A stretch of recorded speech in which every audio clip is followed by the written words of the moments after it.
समय की बात है। एक छोटे से गांव में एक बुजुर्ग महिला रहती थी जिसका नाम चंपा था। चंपा बहुत ही अकेली और गरीब थी, इसलिए गांव के लोग उसे बहुत तिरस्कार करते थे और उससे दूरी बनाकर रखते थे। वह अक्सर गांव के किनारे जंगल में जड़ी बूटियां इकट्ठा करती और उसी से अपना गुजारा करती।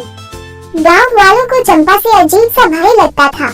वे मानते थे कि वो चुड़ैल है, क्योंकि गांव में जब भी कुछ बुरा होता, किसी की फसल खराब होती या जानवर मरते, गांव वाले इसका दोष चंपा पर मल देते। एक दिन गांव के मुखिया के बेटे की अचानक तबीयत बिगड़ गई और उसका इलाज किसी तरह से नहीं हो पा रहा था। लोग डरने लगे और किसी ने अफवाह फैला दी कि चंपा ने ही उस पर जादू कर दिया है। आक्रोशित गांव वालों ने बिना किसी सबूत के चंपा को दोषी ठहराया।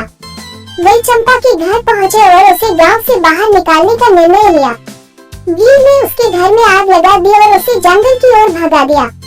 वो बेबस और हताश थी और लोगों की नफरत से बचने के लिए वो जंगल में कहीं गुम हो गई। कुछ समय बाद गांव में अजीब घटनाएं घटने लगी। रात के समय गांव के कुछ लोग गायब हो जाते, जानवर अचानक मर जाते और लोग डर से घरों से बाहर निकलने से कतराने लगे। लोग मानने लगे कि चंपा की आत्मा चुड़ैल बनकर वापस आ गई है और बदला ले रही है। गांव में एक बुजुर्ग व्यक्ति था जिसे चंपा की निर्दोषता पर भरोसा था। उसने गांव वालों को समझाया कि चंपा कभी भी किसी को नुकसान नहीं पहुंचाना चाहती थी और यह सब सिर्फ अंधविश्वास है। पर गांव वाले अब इतना डर चुके थे कि उनकी बातों का उन पर कोई असर नहीं हुआ। कहते हैं कि उस दिन के बाद से हर अमावस्या की रात चंपा की आत्मा गांव के आसपास मंडराती है। जो भी जंगल के पास जाने की हिम्मत करता है, वह उसे कभी वापस नहीं देखता।